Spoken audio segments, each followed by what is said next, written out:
오늘은 이제 크리스천과 생명윤리라는 제목으로 같이 나누고자 합니다. 저는 이제 성산생명윤리연구소 소장으로 이제 그동안 섬기다가 금요일부터는 한국기독교생명윤리협회 상임위 운영장으로 이제 섬기고 있습니다.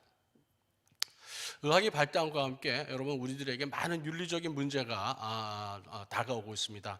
낙태란 문제, 또 낙태뿐만 아니라 먹는 낙태약까지 들어오고, 또는 이게 여러 가지 피임 방법도 이제 우리에게 삶에 들어와 있습니다. 뿐만 아니라 우리가 이제 인공수정이라든지 시험관 아기도 들어와 있고, 또 안락사라든지 또 의사 조력 자살도 들어와 있습니다.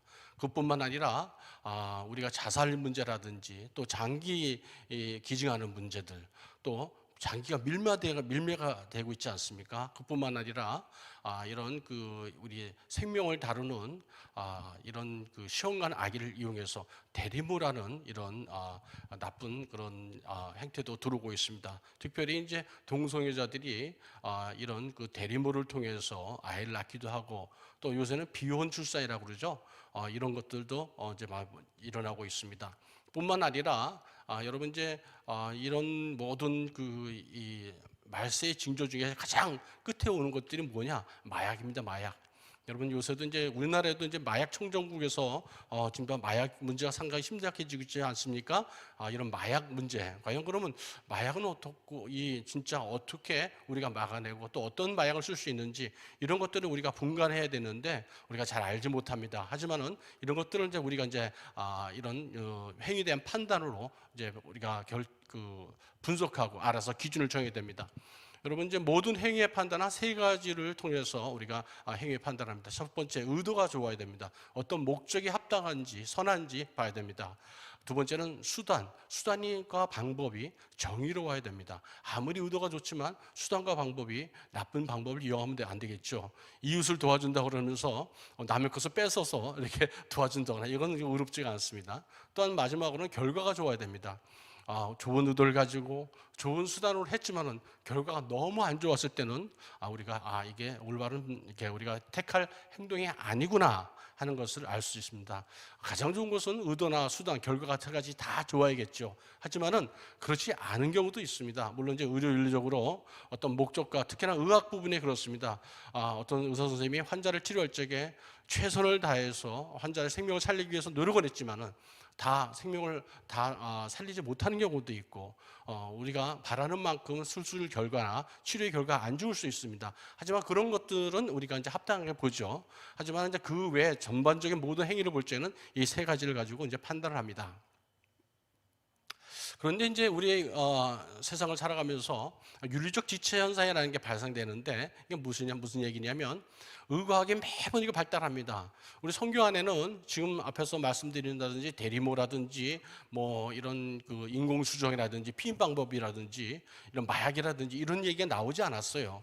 그런데 이제 이런 것들이 우리 주변에 있는데 이걸 해야 될까 말아야 될까, 이 기준을 잘 모르거든요. 그런데 이런 것들에 대해서 어떤 기준을 만들어 가기 전까지는 이제 어떤 혼돈된 그런 시기가 있습니다. 이걸 이제 윤리적 지체 현상이라고 합니다. 의학의 발달로 이제 계속 이런 게 발달해 가면서 이제 이런 지체 현상이 이 시기가 좀 좁아질수록 우리에겐 유익이 되겠죠. 이럴 때는 우리 크리스천은 어떻게 되느냐? 가능한 한 성경적 세계관을 고수하는 입장에서 이런 것들을 윤리적인 우리의 잘못을 저지르지 않도록 노력해야 됩니다. 또 성경적 세계관을 훼손하지 않는 선까지만 우리가 보수적으로 우리가 따라가는 것이 맞다고 생각합니다.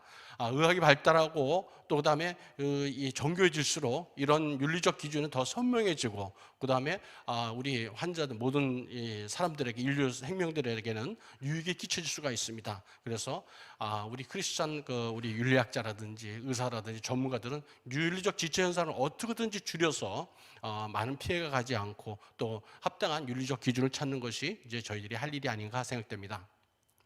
자, 우리 성경에서 이제 칼빈이 이런 얘기했습니다. 성경이 가는 곳까지 가고 멈추는 곳에서 멈춰야 한다, 이런 말씀을 했습니다. 역시 의학도 마찬가지입니다. 의학이 알려주는 데까지만 가면 됩니다. 그렇기 때문에 의학이 발달하면 좀 더 나갈 수 있고, 또 우리가 받아들일 수 있거나 또 우리가 받아들이지 못할 것을 분명하게 알아야 됩니다. 그래서 의학이 알려줄 때까지만 가고 기준을 넘지 말아야 됩니다. 혹 기준을 지키기 어렵다면 피하면 됩니다. 그것이 합당한 기준이고 우리 행동인 것 같습니다. 실제적으로 히포크라테스 선서를 보면요, 예전에 이제 BC 4세기 때 만들어진 히포크라테스 선서에 보면은 6번째 문항에 이런 말이 있습니다. 나는 칼을 사용하지 않겠다.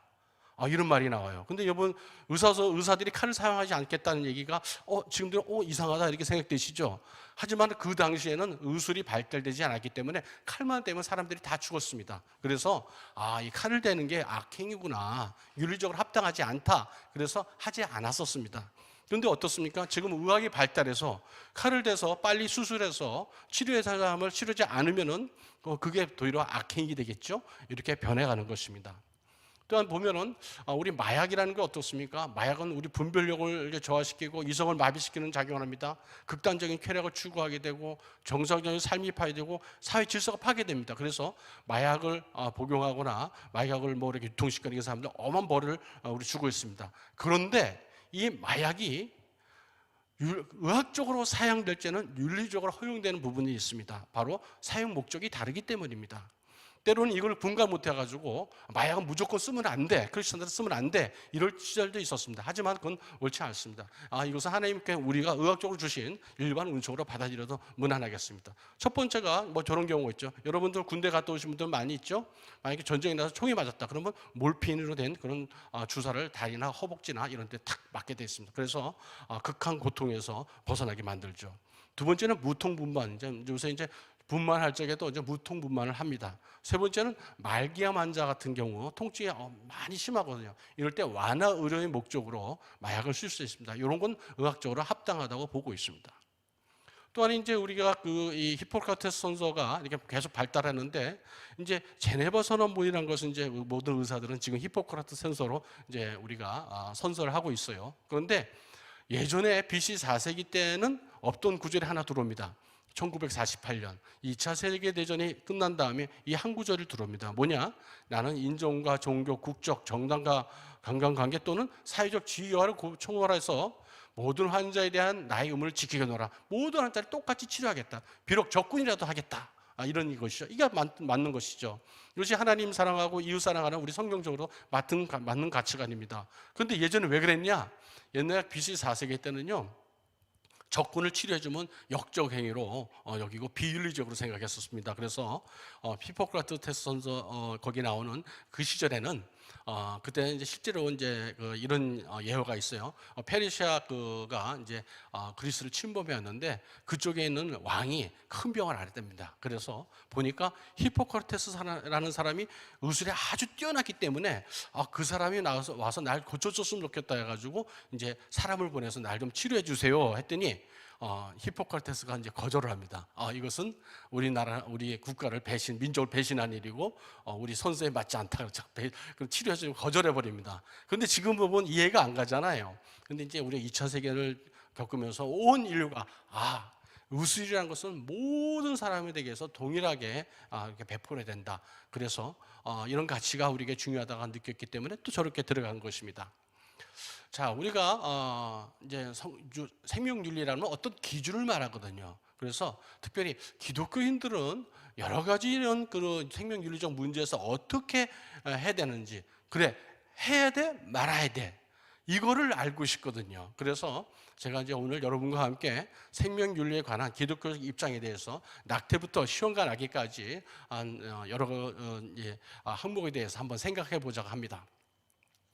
자, 이런 것을 기준을 알기 위해서 첫 번째 필요한 것이 무엇일까요? 첫 번째 필요한 것이 성경적 세계관입니다. 만약에 성경적 세계관이 없이 우리 전문적인 지식, 의학기술이라든지 법학기술이라든지 법학이라든지 여러 가지 철학이라든지 다 좋습니다. 이런 전문적인 지식을 갖고 있고 또 윤리를 갖고 있지만은 그 내에서 어떤 정형진 기준을 한다면은 성경적 가치관과 배치되는 것이 아주 많이 있습니다. 그래서 우리는 먼저 성경적 가치관을 기초로 한 다음에 전문 지식과 윤리를 가지고 기준을 만들어야 됩니다. 간혹 성경적 세계관만 가지고 있고 전문적 지식이 없다. 그러면은 우리가 올바른 기준을 세울 수가 없겠죠. 또한 전문 지식도 있고 성경적 가치관도 가지고 있지만 윤리를 지킬 수 있는 어떤 용기가 없다. 그것도 우리에게 도움이 되지 않습니다. 자, 그러면 우리 성경적 세계관과 세속적 인본주의 세계관은 어떤 것이 있는지 우리가 한번 생각해 보도록 하겠습니다. 성경적 세계관은 저는 이렇게 크게 한 5 그룹으로 나눕니다. 첫 번째가 주제로 창조입니다. 창조. 창세기 1장 1절에 태초에 하나님 천지를 창조하시리라. 이 말씀을 기초로 우리가 세상과 싸워 나갈 수 있습니다. 우리가 신앙 고백에서도 전능하사 천지를 만드신 하나님 아버지를 내가 믿사오며 이렇게 고백을 하잖아요. 근데 다 이렇게 고백도 하고 창세기 1장 1절도 믿는다고 그러지만은 간혹 창조가 맞는 거야? 진화가 맞지 않아? 이렇게 혼동하는 이게 그 성경적 가치관이 흐트러져 있는 그런 분들을 간혹 있습니다. 하나님이 세상을 창조하셨습니다. 제일 중요한 것입니다. 두 번째로는 예수님께서 우리 죄를 위해서 성육신 하셨다는 것을 우리가 믿어야 됩니다. 세 번째는 우리가 전적으로 타락했기 때문에 우리 힘으로는 구속받을 수 없고 우리 죄를 속죄할 수가 없고 예수님의 보혈로만 우리가 구속받았다는 것을 우리가 알고 있어야 됩니다. 네 번째는 예수님이 내 대신 죽으셔가지고 죄 값을 사해 주신 것뿐만 아니라 부활이 있어야 됩니다. 부활이 있으면 우리의 구원이 의미가 없습니다. 부활이 없다면은 부활이 있어야 우리의 구원이 이룰 수가 있는 겁니다. 또 마지막으로 우리가 재림, 하나님께서 예수님께서 이제 재림에서 오신다는 이 5가지를 잘 믿고 또 우리가 성경의 가치관을 가지고 있어야 세상과 싸울 수 있는 무기가 됩니다. 만약에 그냥 이 5가지 중에 하나라도 우리가 잘못 정립되어 있다면 세상과 싸울 적에 우리가 무너지기 쉽습니다. 여러분, 세상에 이단들이 많죠. 요새도 이단이 얼마나 많습니까? 요새 길거리 가다 보니까 뭐 아주 적극적으로 뭐 이렇게 무슨 게임도 하면서 이렇게 이단 활동을 많이 하시더라고요. 근데 그거와 달리 아주 은밀하게 들어오는 이단들이 있습니다. 맞는 것 같은데 이거 뭐지? 그럴 때 한번 여러분 대입시켜 보십시오. 요 5가지를 딱 대입시켜서 요 5가지 중에 하나라도 어긋난 게 있으면 이거는 성경적으로 맞지 않는 이단이다 아시면 됩니다. 그러면 이제 그 반대쪽으로 우리가 대척점에서 있는 인본주의 세계관에 어떤 것이 있는가? 첫 번째, 하나님을 무시하는 거죠. 하나님이 없다. 무신론입니다. 무신론. 그러면서 무신론이 나오면 당연히 유물론이 오겠죠. 유물론이 오면 뭐 어떤 사상이 들어오겠습니까? 모든 것이 물질로 되어 있기 때문에 우리 도덕과 윤리 기준이 없어져 버립니다. 양심의 가책을 받을 필요가 없습니다. 아주 무서운 세상이 되어버립니다. 또 들어온 것이 뭐냐? 진화론입니다. 진화론. 이 질환에 들어오게 되면요, 성경을 부정하는 거기 때문에 성경을 믿을 수가 없고 믿음을 세울 수가 없습니다. 이 생명윤리에서 가장 큰 우리 대척점에 있는 것이 바로 공리주의인데, 물론 공리주의가 그 철학적 사고에 있어서 나쁘고 버려야 될 건 아닙니다. 하지만 이 생명윤리 분야에서만큼은 공리주의가 저희 대척점에 서 있습니다. 공리주의라는 것은 여러분 잘 아시죠? 최대 다수의 최대 행복이라는 것을 말합니다. 그렇게 되면 어떤 일이 벌어지냐? 개인의 인권이 무시되고 생명이 무시될 수 있습니다. 그래서 우리는 공리주의를 상당히 경계해야 됩니다. 뿐만 아니라 우리 생명윤리 분야에도 네오막시즘, 문화막시즘이 들어와 있습니다. 그래서 사람을 이렇게 개조하려고 합니다. 뿐만 아니라 상대주의, 이런데 그건 봐줘야 되지 않겠어? 이러면서 성경적 가치관을 흐트리려고 합니다. 또 페미니즘과 젠더주의가 들어와서 이런 과학적 사실을 흐트리려고 합니다. 하지만은 의학 같은 부분은 과학을 기초합니다. 과학이라는 것은 뭡니까? 과학이라는 것은 재현 가능하고 통계로 말합니다. 증거가 있어야 됩니다. 수치가 있어야 됩니다. 그런데 저 페미니즘은 전 수치로 말할 수가 없어요. 전 수상적인 거거든요. 내 느낌이거든요. 아침에는 여자가 됐다가 저녁에는 남자가 됐다가 뭐 상황에 따라서 뭐 내가 남자 여자 왔다 갔다 하죠. 뭐 이런 것들을 우리가 받아들일 수가 없습니다. 자, 그러면 오늘 같은 시간에 생명윤리를 왜 알아야 되느냐? 저는 이제 제가 밖에서 이제 생명윤리나 의료윤리 이런 것을 강의할 적에 이제 안전벨트를 잘 설명을 예를 듭니다. 안전벨트 여러분 하셨죠? 저희 나라에 안전벨트 처음 들었을 적에 막 국민적 저항이 대단했습니다. 그따위 거 못하고 그래 불편해 죽겠어. 아직 연세 드신 분 중에서 아직까지도 이거 하는 걸 갖다가 되게 귀찮아하시는 분들이 많습니다. 하지만은 저렇게 이쁜 아이가 안전벨트를 하고 있을 적에 안전하게 운행을 할 수가 있고 어떤 사고가 났을 적에 생명을 보존할 수가 있습니다. 좀 불편하지만은 우리를 지켜주는 것이 바로 생명윤리입니다.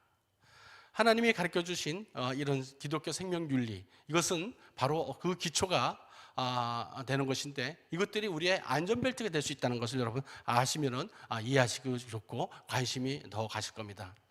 자, 그럼 우리 기독교 세계관을 갖다가 이렇게 하는 것이 생명윤리의 그 기초가 되는데 왜 그래야 되느냐? 이유가 있어야 될 거 아니에요. 이유가 뭐 단순히 그냥 무조건 믿으라고? 그건 아닙니다.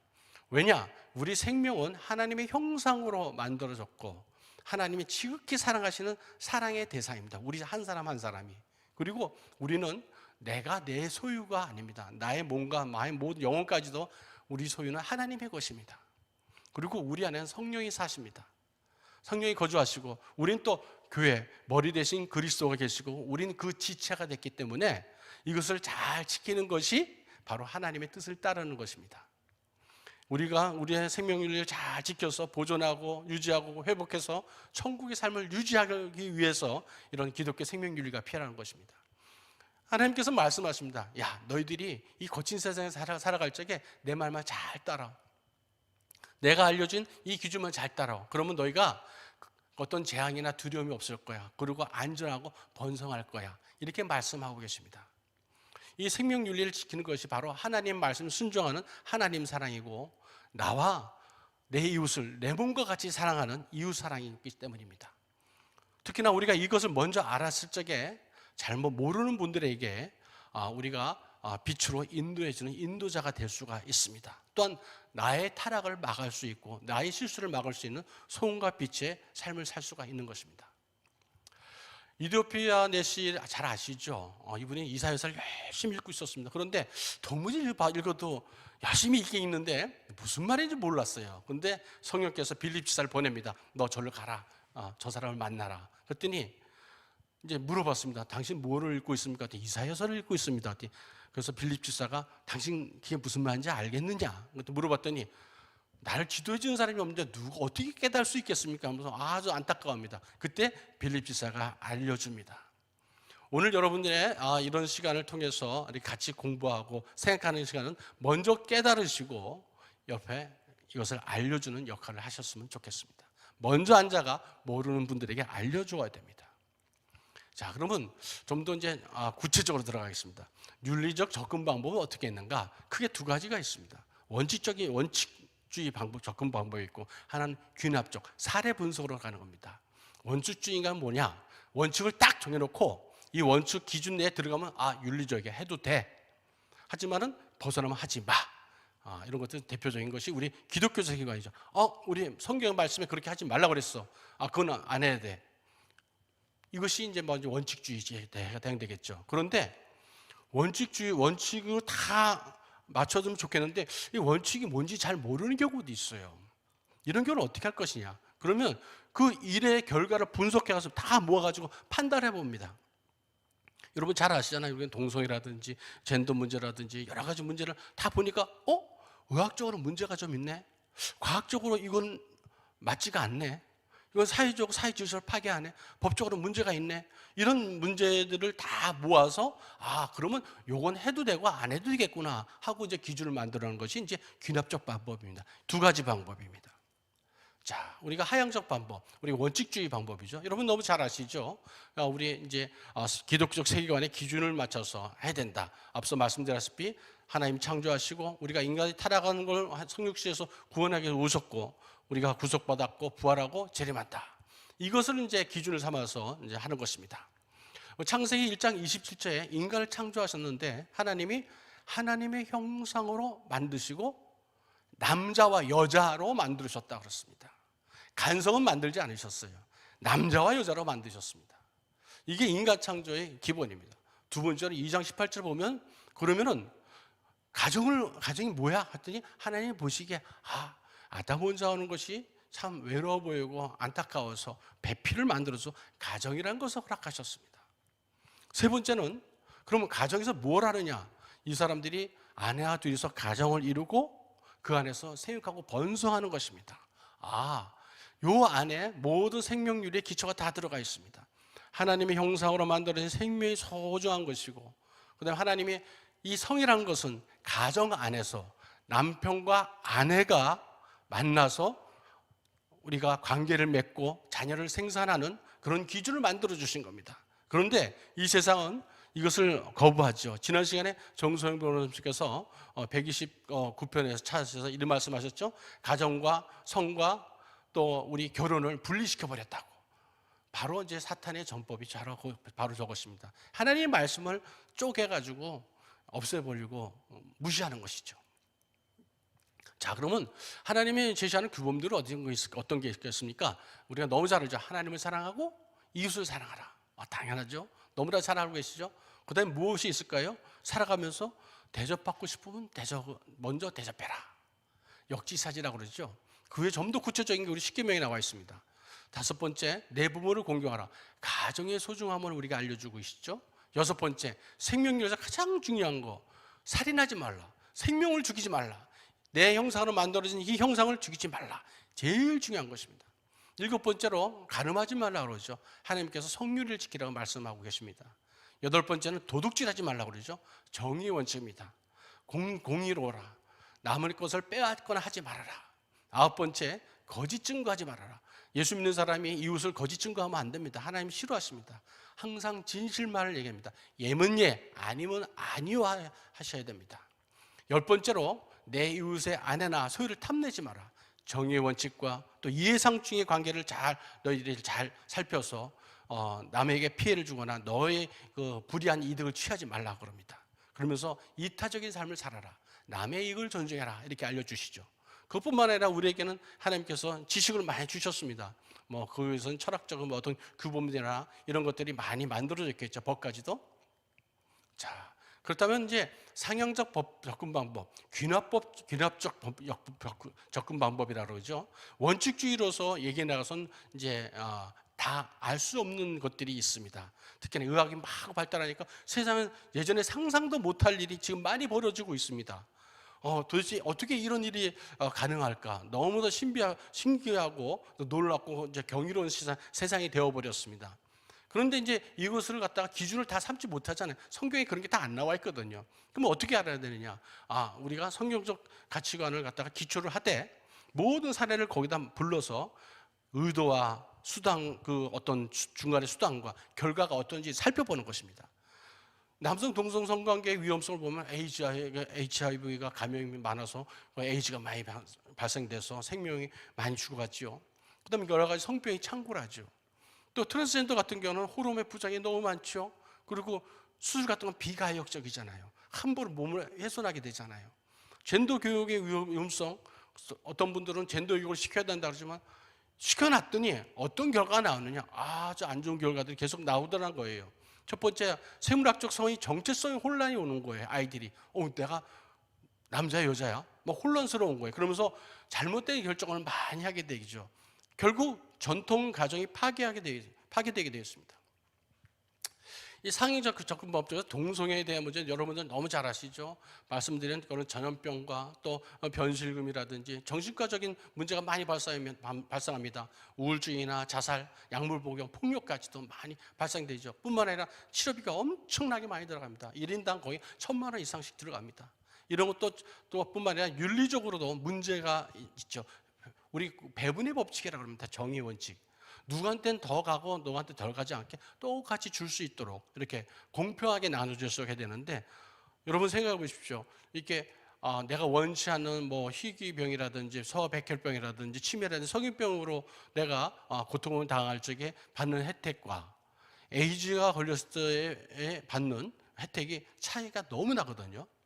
암에 걸리신 분들은 한 5년 정도만 혜택을 국가에서 줍니다. 그리고 5년 지나가면 이제 혜택을 주지 않죠. 그런데 에이즈 같은 경우는 이제 죽을 때까지 이제 다 혜택을 주잖아요. 이런 것들이 또 문제가 되고 있거든요. 상향식 접근 방법에서 또 사례 접근자를 보면, 여러분 아까 젠더 교육이 위험하다는 걸 말씀드렸잖아요. 영국에서 2009년부터 10년 동안 젠더 교육 시킨 결과 어떻게 됐느냐?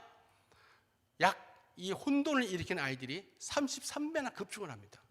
그리고 70%는요, 난 남자로 살 거야 그러면서 남성 호르몬을 먹고 가슴을 잘라내는 수술을 막 받고 있습니다. 스웨덴 같은 데도 2008년부터 10년 동안 얼마나 늘었냐? 1,500배가 늘었어요.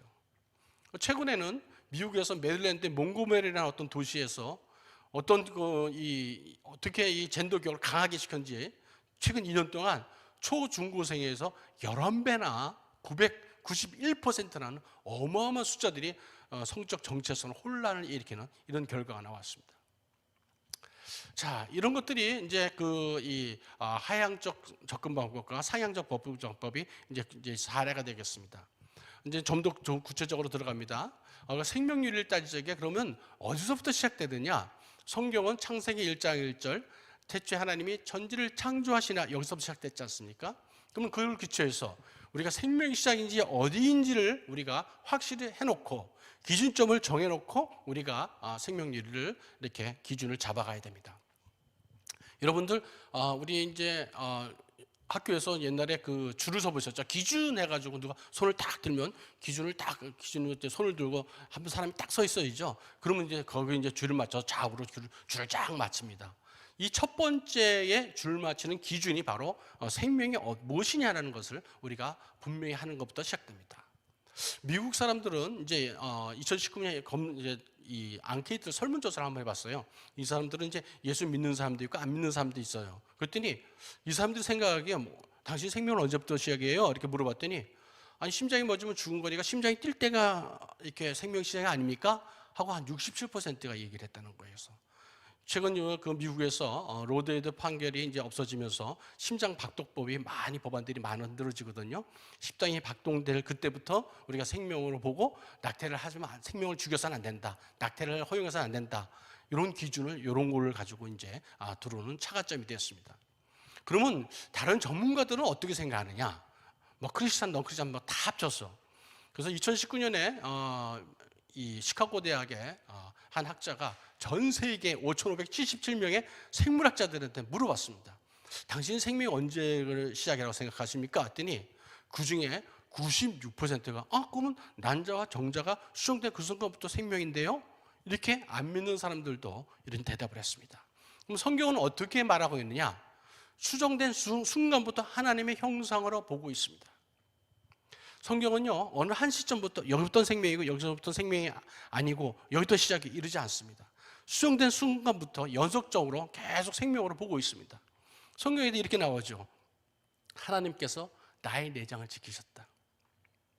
나의 어머니의 모체에서 날 지으셨다. 하나님 형상으로 지으셨다. 이렇게 말씀하고 있습니다. 우리가 생명의 시작은 수정된 순간부터다.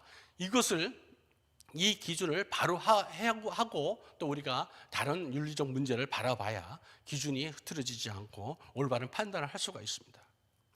자, 그런데 이 생명이라는 것은요, 성과 아주 밀접한 관계를 갖고 있습니다. 왜냐하면 성을 통해서 생명이 나오잖아요. 그런데 이 마귀 사탄이 어떻게 하든지 우리 예수님을 대적하고 복음을 대적해서 교회를 무너뜨리려고 많은 공격을 해놓는데 이 마귀 사탄이 드디어 강력한 무기를 하나 잡았습니다.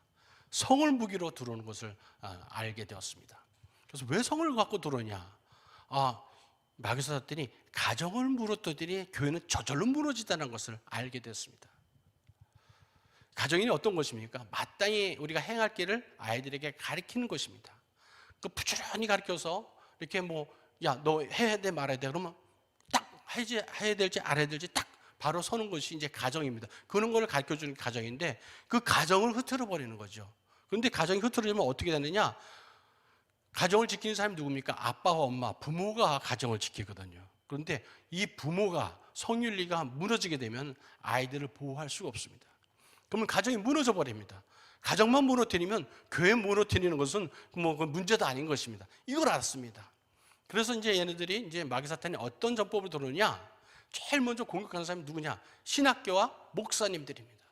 가르치는 자들에게 먼저 들어옵니다. 우리 그동안 차발을 통해서 차이성을 통해서 자유주의 신학이 어떻게 신학교를 무너뜨렸고 많은 이상 불량 우리 사역자들 배출해 가지고 이렇게 이 교회를 무너뜨리고 있는지 잘 알았습니다. 우리가 그동안 충분히 알고 또 그것을 확인했습니다. 어떤 목사님이 이런 말씀하셨습니다. 교회가 만약에 낙태와 동성애를 허용하지 않았다면 사회가 감히 교회에 대해서 낙태와 동성애를 허용하라고 주장하지 못할 것이라고 이런 말씀을 하셨습니다. 맞는 말씀이라 생각됩니다. 이 성을 무기로 이제 마귀 사탄이 이제 우리 교회를 무너뜨리기 위해서 들어오는데 거기에 바로 해당되는 기준이 바로 우리 생명윤리입니다. 생명윤리에서 여러분 오늘 꼭 기억해야 될 게 이 미끄러운 경사길이라는 것을 기억해 주시기 바랍니다. 아주 야금 들어옵니다. 여러분 처음에 피임이라는 것이 있죠. 그래서 피임이라는 게 또 이게 근데 문제가 되나? 문제가 됩니다. 지난 시간에 여러분들 우리 정성희 변호사님께서 미국에 동성애가 들어온 여러 가지 판례를 쭉 보셨을 텐데, 여러분 이제 피임약이 이제 만들어지고 나서 1960년대 때만 하더라도 기혼 부분만 피임약을 구입해서 사용할 수 있었습니다. 그런데 70년대 되면서 68혁명 이후에 프리섹스가 이렇게 풍조가 돌고 반전 무드가 돌면서 내 마음대로 내 성생활을 누릴 수 있다, 그런 욕망을 추구하고 성욕을 추구하는 그런 시기가 되어버렸어요. 그런데 미국에서 이걸 어떻게 감당을 해야 되지? 그러면서 내놓은 정책이 미혼도, 결혼하지 않은 사람도 피임약을 살 수 있게 법으로 허락하자 하고 70년대 허락을 해버렸습니다. 참 안타까운 것 같아요. 저 같아서는 저 때만 하더라도 미국 교회가 많이 무너지지 않았을 거라고 생각되는데, 저 당시만 돼도 많은 선교사님들이 한국이나 전 세계로 선교사님 많이 갔거든요. 저 때 저런 그 인간적인 방법을 택하지 않고 성경적 가치관을 바로세워서 윤리관을 바로세웠으면 이런 어려운 일이 있지 않았으리라고 저는 생각을 하고 있습니다. 그랬더니 어떤 일이 벌어집니까? 1974년에 로드웨이드 판결이 들어오지 않습니까? 로드웨이드 판결이 이제 작년 6월 24일 날 드디어 이제 연방 법원에서 이제 무력화됐지만은 그동안 미국에서 6,300만 명의 태아가 죽어갔습니다. 6,300만 명의 태아가 죽어갔습니다. 아주 무서운 결과를 이제 발생시켰습니다. 그랬더니 이제 사람도 죽였으니까 동성애도 좀 허락해달라 하고서 2015년에는 미국에서 청교도가 세운 그 미국에서 동성결혼을 갖다가 합법화시키는 연방 판결이 나오게 됩니다. 그러면서 젠더주의를 허용하고 젠더 교육을 시키고 있죠. 아이를 죽였는데 뭐 조그만 난자와 정자가 합쳐진 뭐 2mm도 안 되는 그런 그 수정란을 갖다가 죽이고 배아를 파괴하는 게 무슨 문제가 되겠습니까? 배아 파괴 연구를 허락하기 시작합니다. 그러면서 막 생명을 죽여갔죠. 유물론이 들어와서 모든 것을 물질로 보니까 나에게 귀찮거나 불편하면 좀 없애버리고 싶은 마음이에요. 필요 없다는 것이죠. 바로 공리주의가 들어온 거예요. 날 귀찮게 해. 저 사람들이 하는 얘기가 임신을 한 여성에게 임신한 태아는 당신을 괴롭히는 암적 세포다, 없애버려라, 이런 얘기를 하거든요. 이러다 보니까 낙태를 허용하고 나다 보니까 배아 파괴 연구도 다 들어오게 되고, 이제 종교에 가서는 이제 안락사도 들어오는 겁니다. 여러분, 우리 주변에 요양원이나 요양병원에 나이 많으신 또 병든 어르신들이 많이 계시잖아요. 볼 적에 저 사람들이 주장한 거예요. 저 사람 불쌍하지 않냐? 자기 뭐 의식도 없고 뭐 세상 자기가 뭐 생산한 것도 아니고 뭐 판단력도 없는데 빨리 죽게 하는 게 낫지 않겠냐? 이러면서 이제 수술 들어오는 게 안락사를 허용하라고 들어옵니다. 이럴 때 이제 깨어있는 크리스찬들이 그래 얘기하죠. 이것은 옳지가 않다. 생명을 경시하는 것은 인간이 할 일이 아니다. 생명을 경외해야 된다. 왜냐, 하나님 형상으로 만들었기 때문에 우리 지켜야 된다. 그러면서 하니까 이 사람들도 이 하나님 주신 양심이 있기 때문에 막 가슴이 찔립니다. 낙태한 사람이 나 낙태했어 하고 자랑스럽게 다니지 않습니다. 동성애 활동을 하는 사람이, 생활하는 사람이 나 동성애 관계를 맺고 있습니다, 그래서 자랑하고 다니지 않습니다. 왜 그렇습니까? 부끄럽거든요. 그런데 이런 것이 우리가 해서는 안 되는 것 같습니다. 그러니까 우리가 얘기하니까 가슴에 찔리니까 그 소리가 듣기 싫어요. 그걸 막기 위해서, 저 이별을 막기 위해서, 재간을 물리기 위해서 들어오는 게 차별금지법입니다. 여러분, 차별금지법이 들어온 날의 대표적인 그 다음 현상이 뭔지 아십니까? 마약이 허용되고 있습니다. 마약이 허용되니까, 여기까지 오니까 종국에는 어떤 현상이 나타나냐? 가정이 다 파괴되고 맙니다. 아빠가 여러 명이고 엄마가 여러 명입니다. 아이들은 누가 내 아빠인지 잘 모릅니다. 니네 아빠 누구냐 하면 정자은행이요, 이런 시대까지 오고 있습니다. 바로 미끄러운 경사길인 것입니다. 이런 미끄러운 경사길을 우리가 막아서서 밀려나지 않아야만 그 뒤에 더 큰 무서운 파도를 우리가 막아낼 수 있는 겁니다. 우리나라 같은 경우는 벌써 저기서 많이 내려왔잖아요. 하지만은 이 미끄럼들 거꾸로 올라가려면 얼마나 힘이 듭니까? 미국에서 낙태 판결이 난 다음에 그걸 갖다가 다시 뒤집었는데 49년이라는 오랜 시간이 걸렸습니다. 우리도 이런 것을 잘 기억하고 더 이상 미끄러지면 안 되겠구나. 우리가 지켜야 될 가치를 잘 지켜야겠구나. 그래야만 우리가 성경적 가치를 지키고 하나님 나라를 지킬 수 있다는 것을 우리가 알게 됩니다. 자, 대표적으로 이런 현상들이 영국에서 봅니다. 여러분, 영국이 어떤 나라입니까? 토마스 선교사님이 대동강에서 우리에게 성경을 갖다 준 나라입니다. 장로교회를 갖다가 튼튼하게 세운 존 넉스 목사님 계셨습니다. 찰스 스펀전 목사님의 그 설교를 많이 들어보셨죠? 이런 기라성 같은 목사님이 계셨던 신학에 이렇게 참 굳건했고 많은 나라에 선교사를 보냈던 이 영국이 완전히 망해버렸습니다. 왜 그러냐? 자유주의 신학을 받아들이고 세상사설을 받아들이면서 단계적인 이런 사탄의 전략에 말려 들어간 거예요. 미국보다 더 먼저 68년에 임신 24주까지 낙태를 허용합니다.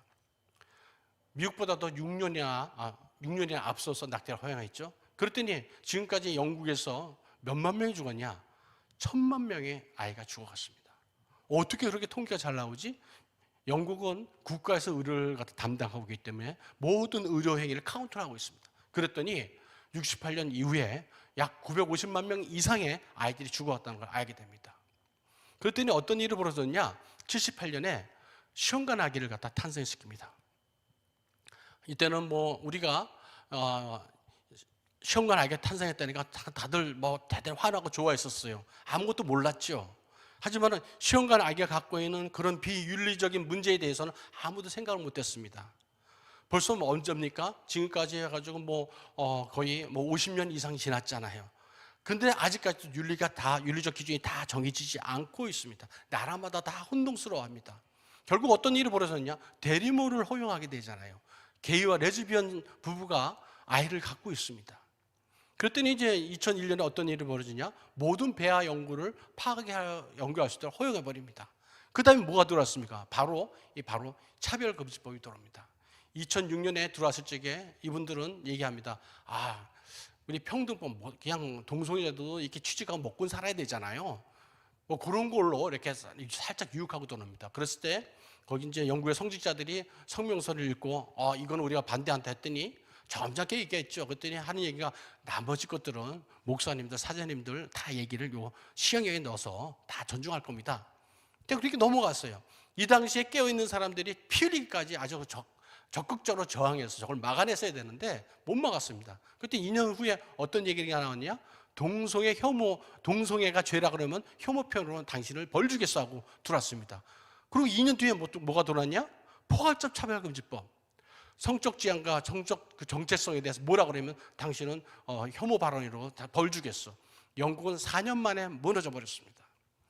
여러분, 영국에 있는 교회의 80%가 카페와 술집과 무슬림 사원으로 바뀌어 버렸습니다. 너무 안타까운 일이 벌어졌습니다. 여러분 어떻게 보십니까? 미끄럼틀을 하고 쭉 내려온 거 보시죠? 자, 독일은 어떻습니까? 여러분, 우리가 종교개혁자가 태어난 것, 마틴 루터가 태어난 것이 독일입니다.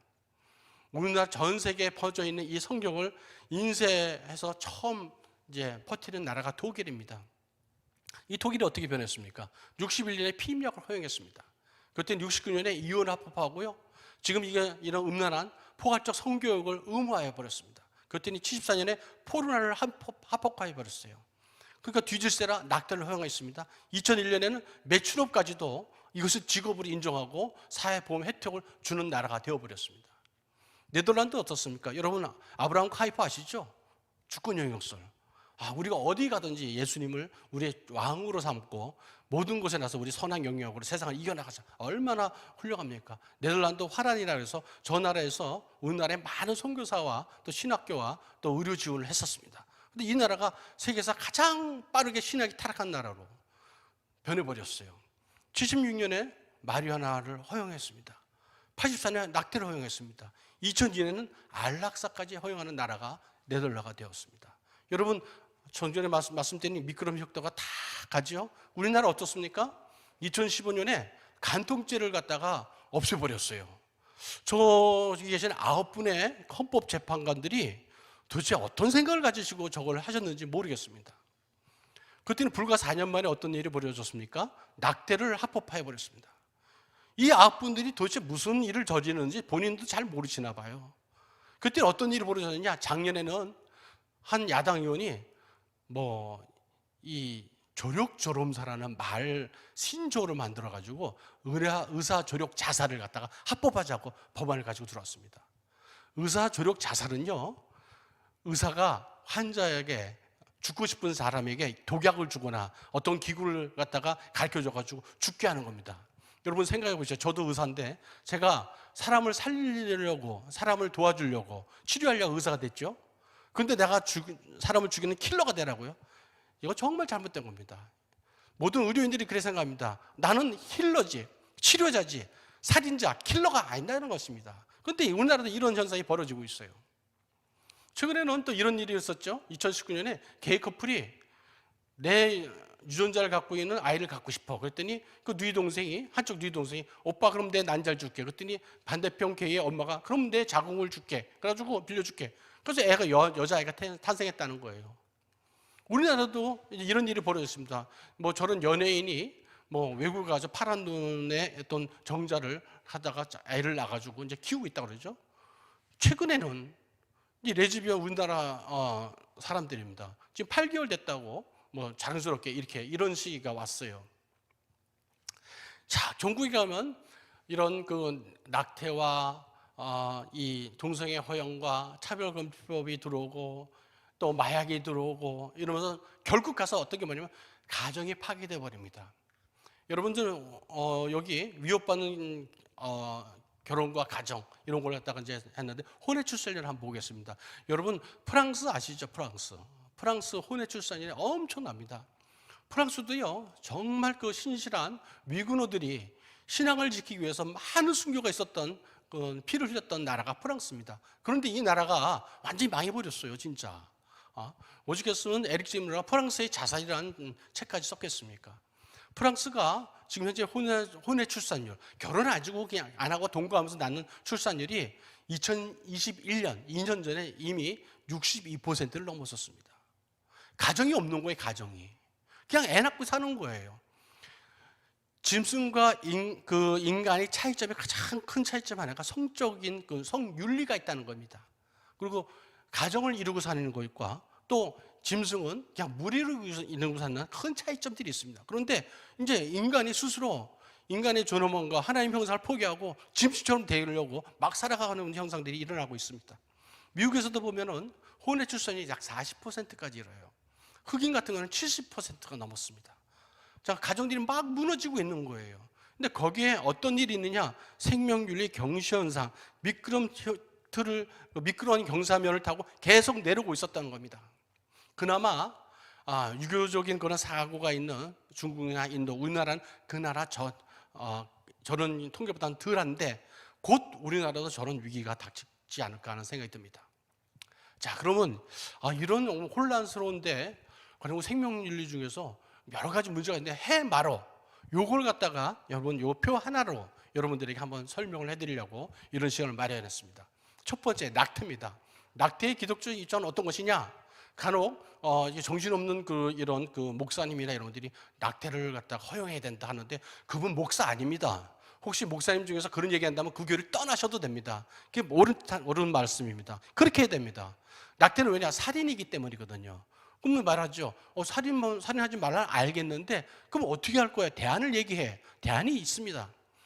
부부간과의 성관계를 하더라도 내가 어떤 도를 넘어서 이렇게 함부로 성욕을 분출하면 안 됩니다. 피임하는 방법이 있겠죠. 그 다음에 무엇보다도 우리 아이들에게는 음란한 그런 장면이나 이런 거를 가르치는 게 아니라 피임 방법을 가르치는 게 아니라 성윤리 교육을 시켜야 됩니다. 그럼 그런 피임 방법이 누구한테 가르치냐? 그거는 결혼을 앞둔 청춘 남녀에게 그런 교육을 시켜주면 되는 것입니다. 그 다음에 이제 나는 몰랐는데 아이를 갖고 미혼모가 됐어. 그나마 아이를 가졌는데 낙태는 안 하고 아이를 지켰어. 근데 아이를 안 낳는데 힘들거든. 어떻게 하지? 미혼모 지원해 줘야죠. 또한 낙태가 돈벌이가 돼서는 안 되잖아요. 산부인과 의사들이 낙태가 수입이 크다고 그래서 생명을 죽이는 그 일을 자꾸 참여하게 하면 안 됩니다. 그래서 우리들이 할 일이 어떤 것이냐? 2019년 낙태죄 헌법 불합치 판결이고 나서 우리가 이런 일을 좀 해야, 이렇게 노력을 해야, 정책에 반영해 시켜달라고 해야 그나마 생명을 우리가 지켜가는데 도움이 되겠구나 하면서 많은 생각을 했습니다. 그래서 제가 이제 성산생명윤리연구소 소장을 했을 적에 생명 존중 3대 원칙을 만들었습니다. 그래서 정부에 전달했습니다. 이런 원칙이 있어야 법에 이 원칙이 들어갈 거 아니겠습니까? 뭐 하나 만들어 주세요. 그러면 그 하나 만들기 되게 힘듭니다. 하지만 이런 원칙을 법에 담아 주세요 하면 우리가 계속 싸움을 이어갈 수 있는 기준이 됩니다. 첫 번째, 모든 생명은 보호받아야 된다. 모든 낙태에 대해서 반대한다는 것이 첫 번째 우리 원칙입니다. 그 원칙을 위해서 볼 적에는 어떤 방법이 있느냐? 첫 번째, 낙태죄에 대한 형사처벌 조항을 꼭 넣어달라는 것입니다. 두 번째는 히트앤드럼 방지법이죠. 아이를 갖는 건 남자와 여자가 만나서 성관계를 이루어서 아이를 만들지 않습니까? 그런데 남자들이 요새 먹튀라고 그러죠. 식당에 가서 돈 안 되고 도망가서 먹튀라고 그러잖아요. 그것처럼 둘이서 만나서 아이를 만들게 됐는데 남자는 도망가 버리는 거예요. 그러면 남은 여성들만 피가 보잖아요. 힘이 들잖아요. 그래서 외국에서는 히트앤드럼 방지법을 만들었습니다. 그래서 이제 그 친부가 아이의 친부가 맞다고 이제 확인이 된다면은 양육비를 대주게 돼 있어요. 그 아이에게.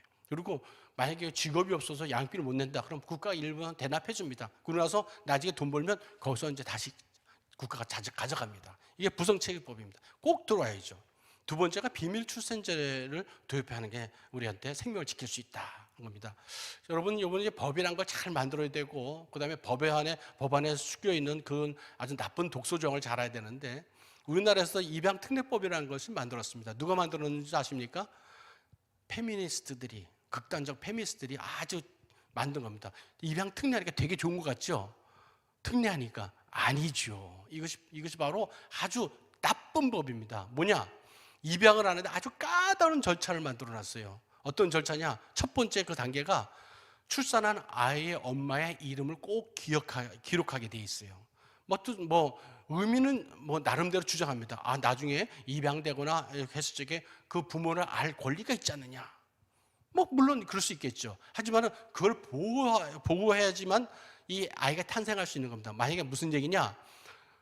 미혼모가 나 병원 가서 아이를 갖다 죽이지 못하고 내가 그래서 생명의 소중함 알고 아이를 낳았어요. 그런데 이 아이의 출생신고에 자기 이름이 올라가게 되면 자기가 나중에 어떤 과거가 계속 따라 남잖아요. 그러니까 그 두려우니까 아이를 병원 가서 안 낳고 다른 집에서 낳거나 화장실에서 낳거나 가서 아이를 유기하고 버려버리고 또 낙태를 한단 말입니다.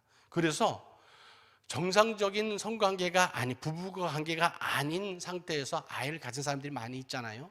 그런 경우 내가 나의 엄마의 이름을 기재하지 않아도 되도록 만든 것이 바로 비밀 출산제입니다. 세계에서 많은 나라에서 이걸 갖다 해서 많은 생명을 구하고 있습니다. 현재 우리나라 국회에 출산 신고제를 관한 법이 통과됐는데 보호출산제가 지금 통과 안 되고 있어요. 여러분 같이 기도해 주셔야 됩니다. 이것이 돼야 이 생명들을 우리가 살릴 수 있습니다.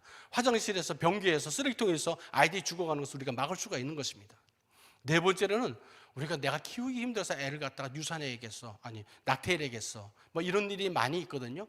이런 것들은 우리가 같이 도와줌으로써 미혼모도 도와주고 어려운 가정도 도와주고 아이 낳은 사람들에게 출산 장려금도 주고 정책적으로 도와줘서 아이를 살릴 수가 있는데 이게 낙태의 사유가 될 수 없다는 것이죠. 이게 첫 번째입니다. 두 번째는 뭐냐? 낙태가 돈벌이 돼서는 안 되겠다. 상업주의를 배격한다. 의학은요, 상업주의가 되면 반드시 타락하게 되어 있습니다. 의사가 이 환자를 치료하는데 돈만 보고 하겠다면 환자를 치료를 제대로 하겠습니까? 아주 위험한 도둑이 되어버리죠.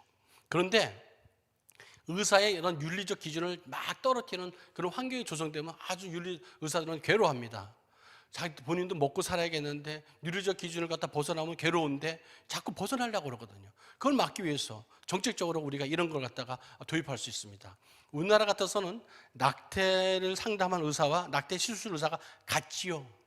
그런데 독일 같은 경우에는 이것을 상업주의를 배격하기 위해서 이해상충의 문제를 떼어놓기 위해서 상담 의사와 시술 의사를 분리해 놨습니다.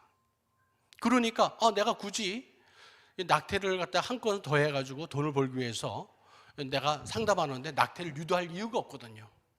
이런 방법이 있고, 두 번째는 낙태 수술 전문 기관을 갖다가 좀 뭐 자꾸 얘기하는데 뭐 안 좋은 데서 뭐 낙태 수술 받는 이랬는데 실은 그런 거 없거든요. 그래도 안전한 기준을 갖다 정부에서 만들라는 거죠. 그래야지 여성이 보호될 거 아닙니까?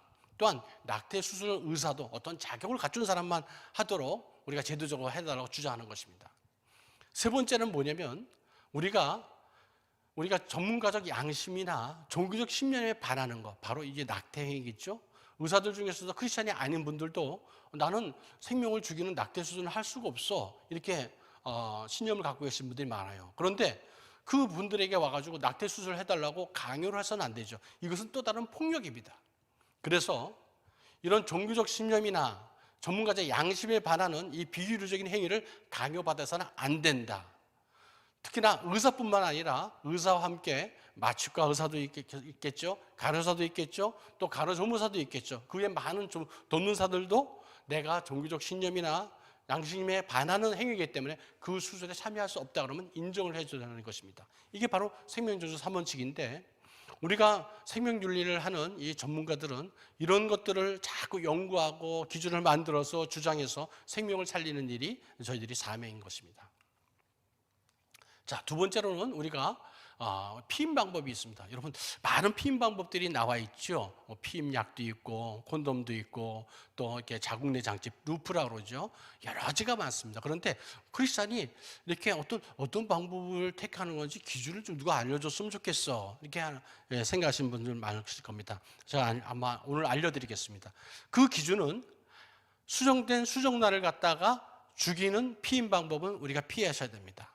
첫 번째, 그렇다면 가능한 피임 방법은 뭐냐? 난자 생사나 정자가 이렇게 서로 접촉하지 않도록 차단시키는 것. 그러니까 뭐 대표적인 게 뭐 콘돔 같은 거겠죠. 그 다음에 피임약을 먹어서 우리가 그 가임 기간을 피해서 우리가 성관계를 할 수 있도록 하는 먹는 피임약이 있겠죠. 이런 것들이 이제 선택 가능한 겁니다. 콘돔이나 먹는 피임약이나 또 이제 난과수나 정자 결찰수를 갖다 많이 합니다. 아예 길을 묶어버리는 거죠. 수술적 방법이지만 이것도 하나 우리가 택할 수 있는 선택의 방법입니다. 그렇다면 피해야 될 피해 방법은 무엇이 있을까요?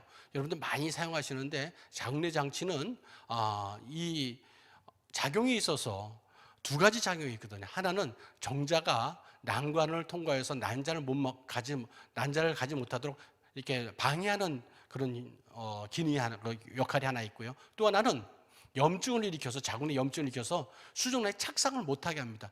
착상이 안 되니까 어떻게 해요? 수정란이 착상 못하면 죽어버리겠죠. 그렇기 때문에 루프는 가능한 한 안 하시는 게 좋습니다. 또한 응급피임약 역시도 저희들은 가능하면 사용 안 하는 게 좋습니다. 왜냐? 응급피임약의 역할이 두 가지입니다. 하나는 이 여성이 그 난소에서 그 난포가 이렇게 나오지 않도록, 난자가 생성되지 않도록 막는 역할도 있겠지만은, 또 하나는 수정란이 착상되는 걸 방해하는 역할을 하기 때문에 이거는 수정란은 우리 생명을 보지 않습니까? 그래서 이거는 피해야 될 우리가 피임 방법입니다. 대리모, 우리는 당연히 반대하고 있습니다. 왜냐? 창조시설을 훼손하는 것이고 대리모가 만들어지면서 가정이 파괴됩니다. 그리고 종교에 가서 여성이 착취되게 됩니다. 여러분, 제3세계 어려운 나라에서 이런 그 대리모로 10대 후반의 그 청소년들이 대리모로 많이 이렇게 착취당하고 있는 소식을 많이 들으실 겁니다. 그렇다면 대리모가 못하게 하면 어떻게 할 것이냐? 입양을 하면 됩니다. 입양을. 여러분, 특히나 입양에 있어서는 여러분이나 저나 하나님께서 우리를 양자 삼으셨지 않습니까? 우리를 양자 삼으셨습니다. 입양은 가장 성경적인 것입니다. 입양을 하면 됩니다. 최근에 문제된 비혼 출산 역시 마찬가지로 우리는 반대합니다. 왜냐? 내 하고 싶은 대로 다 하는 것이 아니거든요. 윤리적으로 내가 하고 싶은 거 다 하는 것이 자유가 아닙니다. 내가 정당한 것을 또 하지 않을 자유가 진정한 자유입니다. 또 이 비혼 출산은요, 당연히 창조질서를 훼손하죠. 모두에서 말씀드렸지만 하나님께서는 성행위로 자손을 만드는 기준을 주셨어요. 가정을 두신 겁니다. 가정 내에서 남자와 여자와 남편과 아내가 만나서 생산을 하는 것이 올바른 출산입니다. 그런데 이 성교적 가치 기준을 가지고 훼손했잖아요. 그러니까 비혼 출산하면 어떻게 됩니까? 가정이 파괴돼 버립니다. 지금은 이제 비혼 출산을 해가지고 해가지고 내가 아이를 낳는다 너무 이쁘다 좋다 그러죠? 여러분 생각해 보세요. 여러분 반려동물이라고 요새 애완동물을 많이 키우죠. 그러다가 옛날에 애완동물 그러다 요새 반려동물 그래요. 그런데 키우다가 여러분 경제 사정이 어려지면 여름 바캉스 시절이나 이렇게 되면 많은 고양이나 개가 길거리에 버려집니다. 사람도 마찬가지입니다. 사람도 지금은 좋다고 그러지만 경제적으로 어려우면 아이를 갖다가 버릴 수가 있거든요. 유괴버립니다. 여러분 아무리 이쁜 내 새끼도 키우다 보면 사춘기 때 까칠하게 대비면 아이고 저걸 그냥 누가 갖다 줬으면 좋겠다 이런 생각이 들지 않습니까? 화날 때 그렇게 생각이 듭니다. 그런데 이런 비혼 출산의 경우에 경제적으로 어렵고 그 아이가 나한테 심적으로 괴롭히고 육아가 힘들고 그러면 아이를 갖다 버릴 수가 있거든요. 아이들의 아동의 인권이 아주 침해될 가능성이 아주 농후합니다. 그럼 어떻게 하느냐? 결혼을 해서 출산을 합니다. 결혼한 다음에 출산합니다. 그냥 출산하는 것이 아니라 하나님 주신 가정 내에서 출산하면 됩니다. 또 하나 우리 황우석 씨가 인간 복제를 하려고 이렇게 이제 그런 동물 복제 이런 것에 이제 관심이 많았었습니다. 그런데 이건 바로 하나님의 창조 질서를 파괴하는 것이죠. 특히나 인간 복제는요 많은 사이비 집단이나 이런 데서 이제 시도가 되고 있는데 이건 과학적 호기심이 정당화하다는 건 아닙니다. 과학적 호기심은 과학적 발전이 아주 유용하지요. 하지만 그 호기심을 해도 되는 것과 안 되는 것을 구분할 줄 아는 이성적 판단이 따라야 됩니다. 인간 복제는 영원히 금지시켜야 됩니다. 그 다음에 장기이식이 있습니다. 장기이식은 어떤 것이냐? 정말 장기이식은요 내 주변에 나의 장기를 나누어서 그분의 생명을 살린다. 생명을 나누는 일이죠. 정말 귀중한 일입니다. 생명을 나누는 일입니다. 그런데 여러분 이걸 아셔야 됩니다. 장기를 나누어 주잖아요. 그분이 그만큼 생명이 짧아질 수 있다는 겁니다. 왜냐하면 수술에 의해서 합병증도 생기기도 하고요. 또 기능이 조금 떨어집니다. 그렇기 때문에 생명을 나누라는 겁니다. 그래서 장기 이식하기 전에 잘한다 해가지고 릴레이 장기 이식하고 쭉 하잖아요. 하지만은 그 장기를 기여하는 기여자에게 충분한 사전에 설명을 하고 동의를 받고 장기를 이식하도록 해야 됩니다. 이식하는 건 어떤 게 있느냐? 우리가 생전에 할 수 있는 생체 기증이 있어요. 헌혈 같은 거나 그러면 피중에서도 적혈분만, 혈소판 따라 할 수도 있겠죠. 그 다음에 죽은 후에 할 수도 있겠고 뇌사자도 할 수 있는 것이 있겠습니다. 또 장기 매매 이것은 우리가 반대합니다. 영구 금지합니다. 왜냐? 여러분 우리가 모두에서 살펴봤듯이 우리 몸은 하나님의 것입니다. 하나님의 몸을 함부로 주고 판다는 것은 있을 수 없는 일입니다. 그래서 영구 금지시켜야 됩니다. 동성애는 우리 당연히 반대하죠. 왜냐하면 하나님의 창조 질서를 훼손하는 것이거든요. 거역하는 것이거든요. 그러면 어떻게 하느냐? 동성애를 하면은 이러이러하니까 하지 않아야 된다. 예방 교육을 시켜주고 또 상담하고 회복시켜야 됩니다. 그런데 우리가 갈 것은 조급하면 안 됩니다. 오래 기다리면서 도와줘야 됩니다. 여러분 이제 우리 기도 응답을 제가 물 좀 먹고 가겠습니다.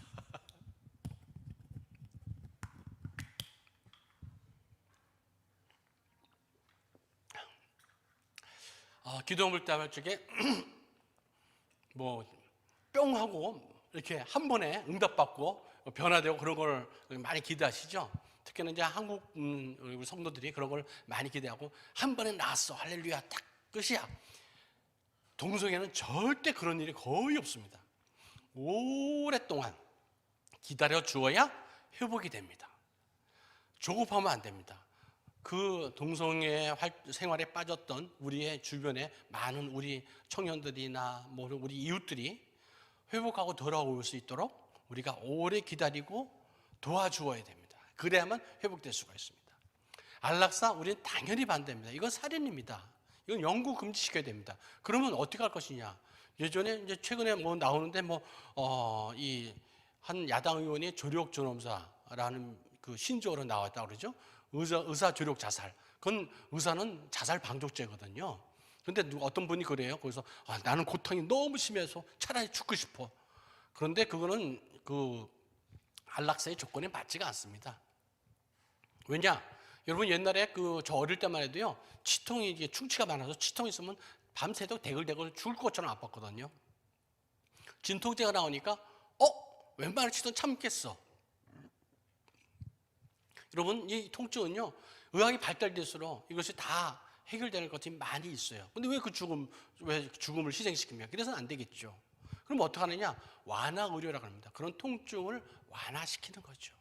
그리고 함부로 죽지 말고 앞으로 내가 이제 그 죽음이 임박했을 적에 그런 그 여러 가지 치료를 꼭 받아야 되느냐 안 받아야 되느냐, 이거는 사전 의료 의향서로 이런 걸 미리 작성해서 내 의사를 밝혀놓고 자연스러운 죽음을 내가 받아들일 수가 있는 겁니다. 그래서 안락사는 반대합니다. 자살 역시 반대합니다. 왜냐하면 이건 살인이기 때문입니다.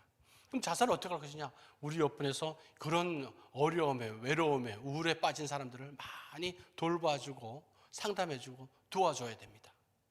마지막에 이제 우리 시험관하기, 이게 가장 뜨거운 이제 핫 이슈인 것 같습니다. 그냥 결론부터 말씀드리면 기독교 입장에서는 반대합니다. 왜냐? 배아가 죽기 때문입니다.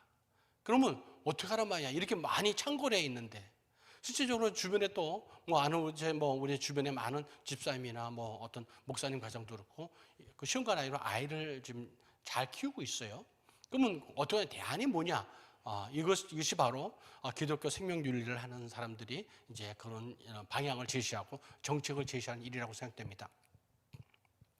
방법으로는 입양이라는 방법이 있습니다. 또 하나는 이 배아를 죽이지 않는 방법 중에 하나가 인공수정. 물론 다시 말해서 여자의 자궁 내에, 엄마의 자궁 내에 정자를 주입하는 방법이죠. 이런 방법을 권해드리고 싶고, 그래도 꼭 하고 있다 이런 분들은 어떻게 되냐면 최소한도 수정란을 생성을 작게 해라. 그리고 배아 파괴 연구에 동의하지 말아라. 그리고 방법 중에 하나고 이제 이제 냉동 배아들이 많이 있거든요. 이것들을 가장 적게 생산해야 되고 또 배아를 입양하는 방법도 하나 있다. 자, 그런데 이러고 이제 결론만 대보면 그냥 그렇게 말할 수 있죠. 근데 우리 같이 한번 생각할 게 있어요. 과연 자녀 생산은 뭐고 난임 가정의 고통이 어떤가 우리가 먼저 생각을 해보고 깊이 생각을 해보고 그리고 성경적 가치관으로 접근을 해가야 됩니다. 자식은요 태의 열매고 상급이라고 그랬습니다. 우리가 길 가던 예쁜 강아지마다 너무 이쁘지 않아요. 그런데 깐난 아이들 보면 방긋 우는 애들 보면 너무 이뻐서 한번 안아보고 싶거든요. 그렇게 너무 좋습니다. 근데 나를 닮은 아이가 탄생했을 때 그 이쁨이란 말로 할 수 없습니다. 거기다 이 손자들은요 할아버지들한테는요 면류관입니다. 면류관. 저도 이제 할아버지가 되다 보니까 손주들만 보면요 아무 생각이 없어집니다. 머리가 하얘지고 걔만 쳐다보고 아무 생각이 없어. 너무 기쁜 거예요. 그런 기쁨을 주거든요. 그런데 자식이 없는 가정의 그 고통, 그 여인의 고통, 어머니의 고통은 여인의 고통 너무 심각한 겁니다. 라헬 아시죠? 라헬은요 아이가 없으니까 차라리 내가 애를 못 낳으면 나 죽어버리겠다. 이 정도로 아주 비통한 그런 아픔이 있었던 거예요. 한나는요 남편에게 사랑은 충분히 받고 있었다고 하지만은 너무나도 이 아이를 갖고 싶어서 너무 괴로워서 엘리 제사를 보니까 아이고 제가 그냥 술이 취해가지고 성전에서 기도를 하고 있네. 이 정도로 착각할 정도로 아주 통곡을 하면서 기도를 했던 것이 한나의 모습입니다. 이삭 아시죠? 이삭은요 40세에 리브가를 맞았다고 그래요. 근데 이 가정도 상당히 난임의 가정이었던 것 같아요.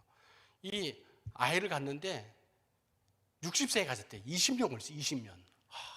정말 아이를 갖다가 바라고 있을 적에 이 고통은요 정말 대단한 겁니다. 정말 안타깝고 그 가정들이요 정말 힘들어합니다. 이 가정의 그 마음을 우리가 충분히 이해해 줘야 됩니다. 자, 그러면 우리가 이런 시험관 아기를 갖다가 많이 하고 있었는데 그동안 문제점이 뭔지 이제 한번 알아봐야겠습니다. 첫 번째 문제점은요 기술이 발달하지 못하니까 처음에는 이 수정단을 엄청 많이 만들어서 갖다 부었어요. 8개, 10개 막 갖다 부었어요. 그러다 보니까 그 중에 하나 되겠지. 어떻게 되겠지. 그래서 막 갖다 부었어요. 그러니까 이제 성공률이 더 떨어지고 무슨 이제 현상이 나타났냐면 이 냉동 그 배아를 만드는 자녀 배아들이 나타나기 시작한 거예요. 자녀 배아 다 쓰지 못하는 거거든요. 그 첫 번째 이제 보면은 우리가 아이를 성공하는 확률이 어떠냐? 30대부터 30대 초반 같을 때는 한 45%까지 성공을 한다고 그래요. 30대 중반 되면 35%까지 떨어져요. 40대는 한 20, 30%까지 가요. 43살 되면 한 10%, 45세 되면 거의 어렵다고 그러네요. 이런 걸 우리가 아시고 해야 됩니다.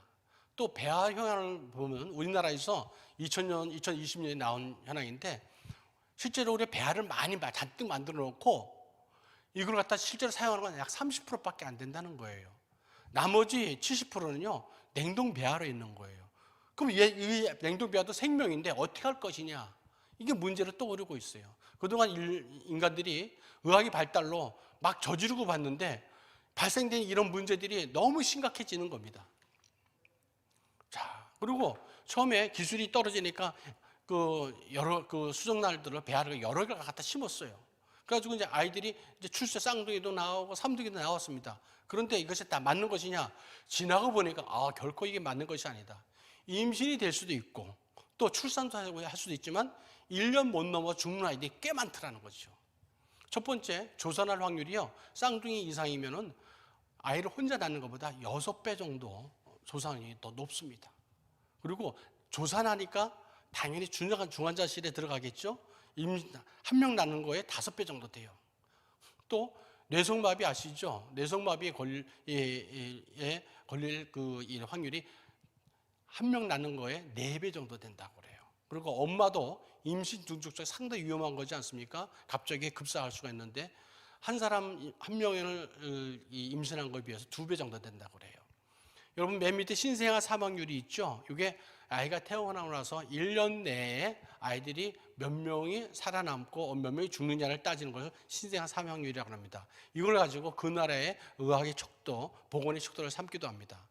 일단은 우리가 쌍둥이고 삼둥이고 하여튼 나긴 낫다 이거예요. 그러면 이 아이가 건강하게 노년의 백발이 되기까지 건강하게 장수하면서 건강하게 살아야겠죠. 그런데 1000명당 쌍둥이 같은 1000명당 한 10명 정도가 그냥 1년 내에 그 생명을 잃게 된다는 거죠.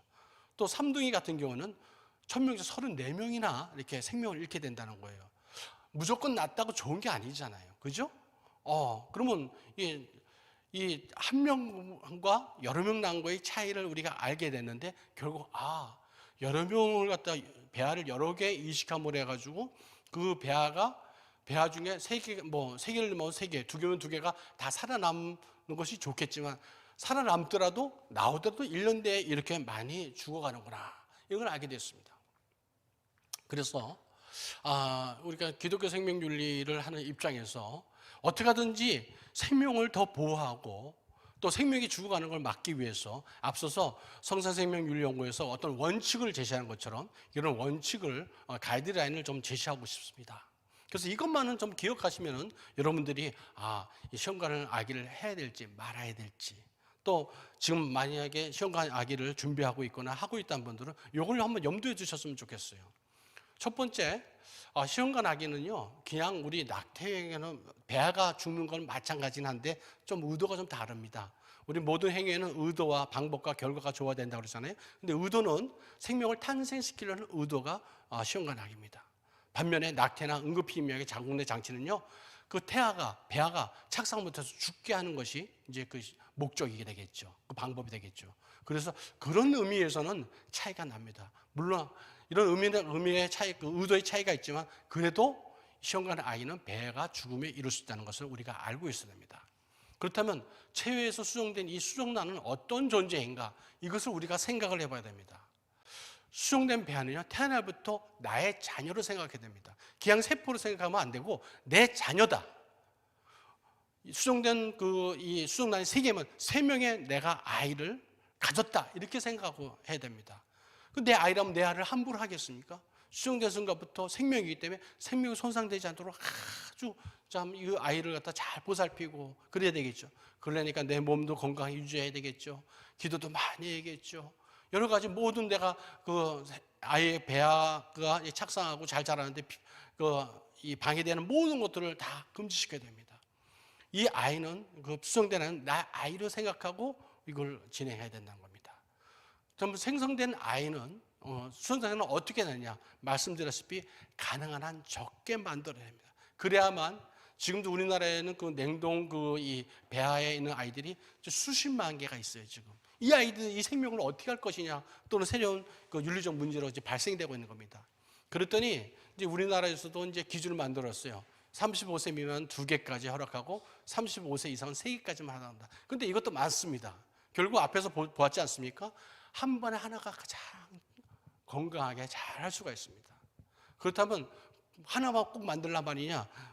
그 여성의 그 건강 상태도 있지 않겠습니까? 상마다 다 다르거든요.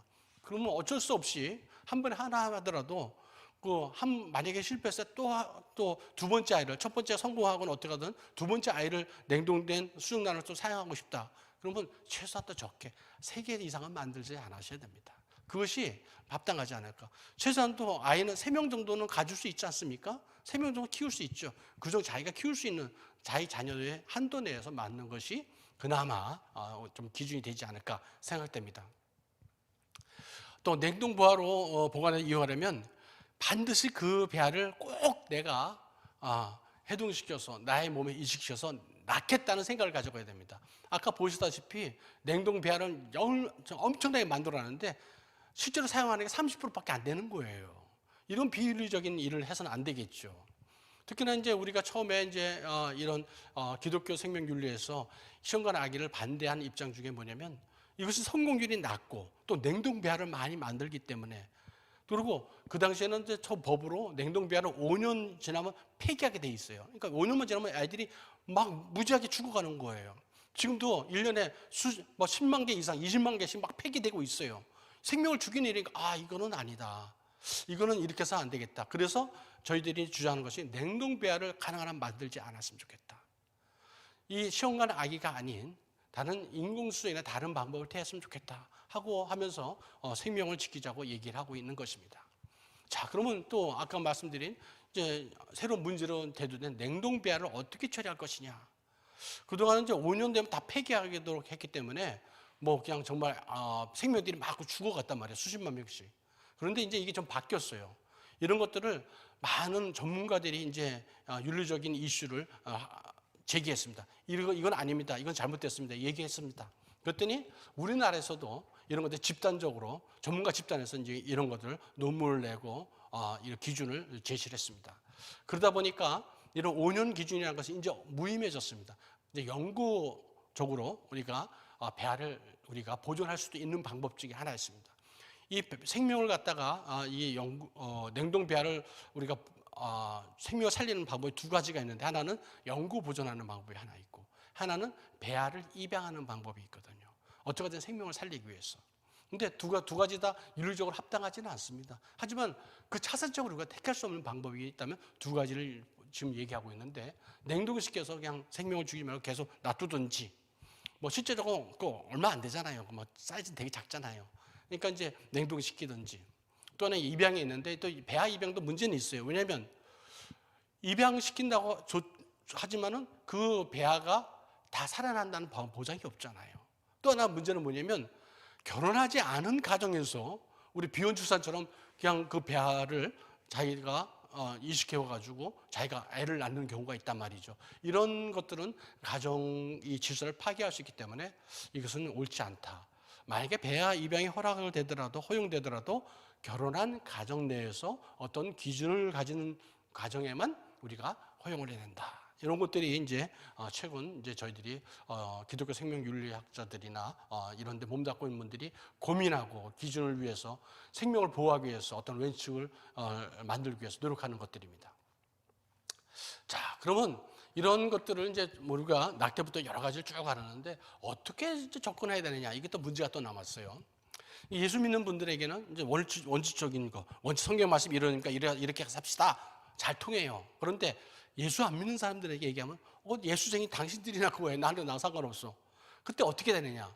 사례적분법을 하는 사례적분. 이건 하니까 이렇고, 이건 하니까 이렇고, 이거는 하니까 이렇습니다. 가지고 사례를 제시했을 때 그분들도 알게 됩니다. 이것이 나한테 유리한 것이 아니구나. 해서는 안 되겠구나. 이렇게 접근해야 됩니다. 자, 그러면 접근할 때도 어떻게 되느냐? 이것이 딱 이러니까 당신 하지 마십시오 하면서 이렇게 함부로 얘기하거나 그다음에 이렇게 무례하게 얘기해서 곤란하죠. 저도 윤리를 하지만 윤리가 상당히 무서운 겁니다. 왜냐하면 윤리 뒤에는 뭔가 따라오거든요. 항상 벌을 주거나 뭐 진짜 이렇게 징계를 받거나 뭐가 따라와요. 그런데 우리 성경 말씀도 그렇지만은 하나님의 사랑의 하나님이십니다. 진리를 말할 적에 사랑 안에서 진리를 얘기해야 됩니다. 모든 사람들의 마음이 강팍하고 참 이렇게 닫혀 있거든요. 차갑거든요. 차가운 마음을 녹일 수 있는 건 따뜻한 마음입니다. 눈을 녹일 수 있는 것은 따뜻한 햇볕이 녹이게 됩니다. 우리가 온유함으로, 모든 것을 온유함으로 해야 그분들의 마음이 열리게 되어 있습니다. 그래서 우리가 진리를 말하되 사랑 안에서 진리를 얘기해야 됩니다. 사랑만 얘기하고 진리가 없다, 이거 안 됩니다. 예수님께서 말씀하시죠. 성경에 이렇게 말씀합니다. 너희들이 화목 같아 소금의 맛을 잃지 말아라. 제일 중요한 건 소금의 맛이죠. 내가 성경적 가치관을 읽고 관용 하다 보니까 무슨 일이 일어났습니까? 열방교회가 다 무너져 버렸어요. 성경을 뒤로 하고 그냥 이웃사랑만 얘기하니까. 하나님 사랑, 하나님의 말씀을 먼저 기초에 두고 이웃사랑을 해야 됩니다. 그래서 사랑 안에서 진리를 얘기해야 됩니다. 자, 이 말이라는 것을 참 잘해야 되는데, 말이 정말 누가 옆에서 참 제 주변에도 이렇게 좋은 말을 잘해서 저한테 용기를 주는 사람이 많아요. 그런 분의 말 한마디는요, 마음이 시원해집니다. 정말 새로운 힘이 생겨요. 때에 맞는 말이 얼마나 아름다운지 모르겠어요. 그런데 그런가 하면 칼같이 찌르는 사람도 있어요. 칼같이. 저분만 만나면 저분이 나한테 무슨 이렇게 힘든 말을 나한테 전할까? 무서워. 그리고 어떤 분의 말은요, 지금까지 쌓았던 모든 걸 한순간에 불을 내가 싹 태워버리는 분도 많습니다. 거짓말하거나 거짓 증거하거나 뭐 여러 가지 많죠. 무리한 말을 하거나. 그래서 잘 쌓았던 것을 한 번에 머릿속에 무너뜨리는 일이 있습니다. 그래서 말은 참 중요합니다. 그래서 말을 할 적에는 우리가 에티크와 매너를 잘 지켜야 됩니다. 어떻게 하느냐? 선명하고 분명한 뜻이 담겨야 되지만 부드럽고 온화하게 해야 됩니다. 여러분, 일반적으로 이제 에티켓과 매너를 제가 한번 말씀드릴게요. 에티켓은 뭡니까? 우리가 반드시 지켜야 될 규범이죠. 매너는 어떤 방법이나 방식이나 자세입니다. 여러분, 우리 문에 들어갈 적에 하고 노크를 하죠. 그리고 어떻게 합니까? 확 들어갑니까? 3초 정도 기다렸다가 안에서 기척이 나면 들어가도 되겠습니까? 하고 딱 들어갑니다. 이게 에티켓이에요. 그런데 내가 에티켓 요건 했어요. 근데 이렇게 하는 게 아니라 쾅쾅쾅 발로 꽝꽝꽝 해가지고 난 안에 들어간다 신호를 했어. 이건 매너가 아니죠. 이렇게 하고 기다렸다가 안에서 허락을 받고 들어가는 것이 이제 에티켓과 매너의 차이입니다. 이런 것들이 우리의 일반 사회에서 또 안 믿는 사람들에게 전할 적에 하는 어떤 기준이 되지 않을까 생각됩니다. 여러분, 이제 아리스토텔레스 이 양반을 제가 상당히 좋아합니다. 이 사람은 수사학이라죠. 레토릭이라죠. 레토릭이 뭡니까? 남을 설득하는 걸 이제 수사학으로 다 표현하잖아요. 세 가지로 이제 아리스토텔레스가 수사학에서 얘기했습니다. 남을 설득하는데 제일 기초되는 건 로고스입니다. 로고스. 어떤 논리나 근거 이런 거죠. 근데 요거는 한 10% 정도 사람을 설득할 수 있다고 그래요. 이지적인 사람들, 학자들은 잘 통하죠. 두 번째 파토스입니다. 설득이 한 30% 된다고 그래요. 감성입니다. 듣는 사람의 심리상태, 보는 사람의 심리상태를 이해하는 것이에요. 영상들 보면은 딱 보면 저 사람 불쌍하네. 저 사람 되게 좋은 일 했네. 내가 좀 뭐라도 후원금에다 보내줄까? 내가 저 사람 도와줄까? 이런 것들이 파토스예요. 파토스. 제일 중요한 건 뭐냐면 에토스입니다. 60%. 평소 때 어떤 사람이 하는 거 보니까 믿음이 가니까 그냥 하는 거죠. 여러분, 이제 텔레비 광고들 보면은 유명한 신뢰할 만한 축구 선수라든지 누가 나가서 딱 하면 그런 것도 사 먹게 되거든요. 아주 그 멋진 모델이 와가지고 착한 일도 많이 하고 그런 연예인이 나와가지고 어떤 옷을 딱 입었다 그러면 나도 저거 옷을 하나 사 입어볼까? 만약에 어떤 축구 선수가 딱 가지고 축구화를 딱 한다. 이게 붙여놨더니 공이 잘 맞아요. 그러니까 맞는 것 같은데? 그렇게 가지 않습니까?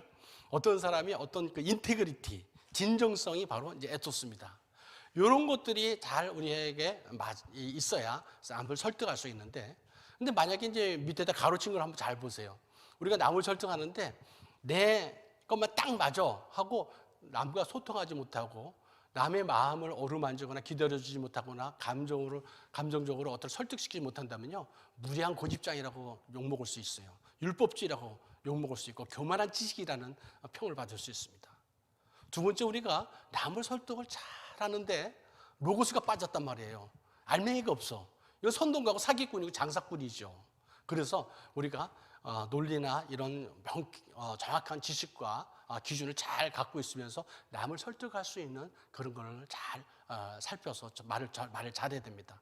마지막에는 에토스라고 그러잖아요. 평소 때 그 사람의 성품을 보니까 그 사람의 신앙생활, 너의 행위를 보고 착한 행위를 보고 예수님의 향기를 드러내라고 말씀하잖아요.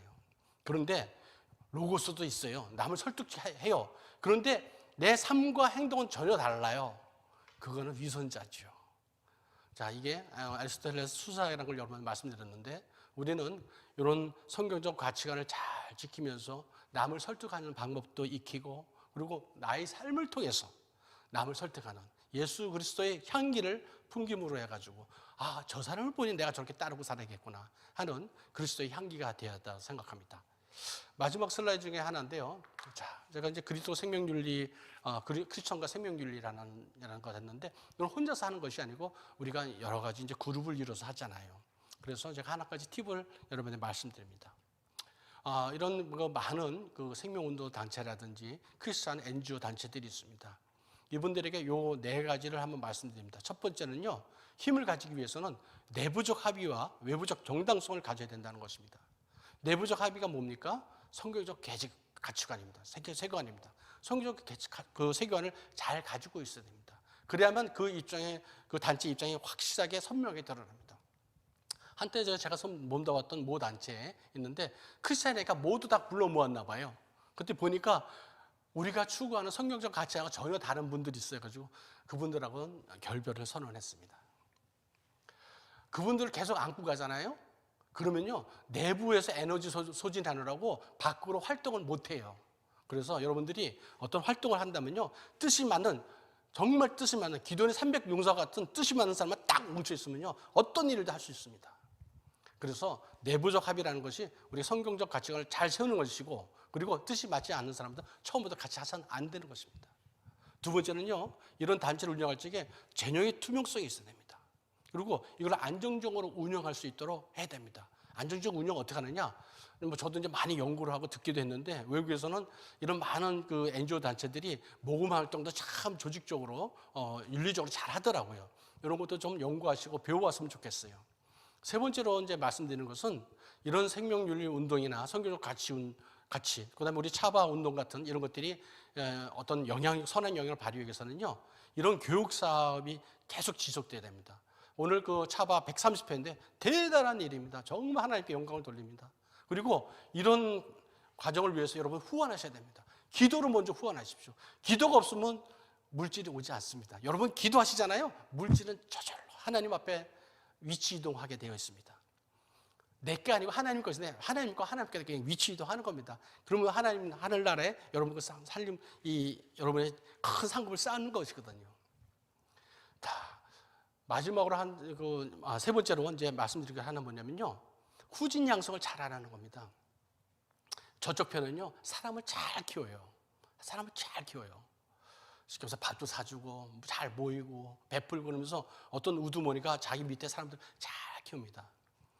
우리 크리스천들 보면요, 참 훌륭하신 목사님도 많으시고 학자도 많고 그 전문가도 많은데 그분만 뛰어나지 그 뒤에 아무도 없는 것 같아.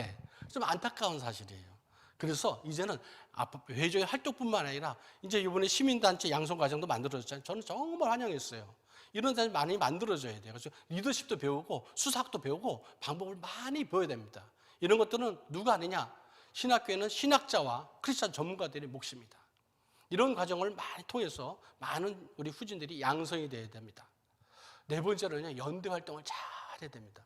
하다 보면요, 경쟁적으로 열심히 하거든요. 그러면 서로가 북돋주고 위로해줘야 되는데, 시기심에, 이기심에, 우리 단체가 저기 밀리는 거 아니야? 이런 인간적인 생각이 들을 수가 있어요. 그런 걸 버려야 됩니다. 그리고 모든 것을 하나님이 공급하신 힘으로 한다고 생각하고, 하나님 이 무익한 종을 사용해서 감사합니다. 이 단체에 나를 불러줘서 감사합니다. 항상 겸손한 마음으로 연대 활동을 해야 됩니다. 그러지 않고 우리 단체가 뭐 했는데, 이름이 어떻게 했는데, 이렇게 되면 연대할 수가 없어요. 하나님 앞에서 하나가 될 수가 없습니다. 우리의 주인은, 우리의 대장은 예수 그리스도뿐입니다. 그 나머지는 다 우리는 하나님의 군사일 뿐입니다. 그래야 연대 활동이 가능합니다. 마지막으로 여러분의 추천 도서를 이제 말씀드리고 말씀을 맺습니다.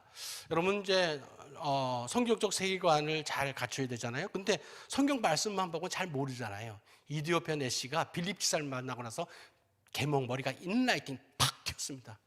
제가 책을 소개드립니다. 첫 번째 충돌하는 세계관. 저게 이제 언더스탠딩 타임스라고 그러죠. 언더스탠딩 타임스. 우리 유현모 교수님, 현재 우리 한국 성과학연구협회 부회장님이 계신 유현모 교수님이 그 가족분들과 같이 번역하신 책이에요. 정말 좋습니다. 정말 좋습니다. 필독하십시오.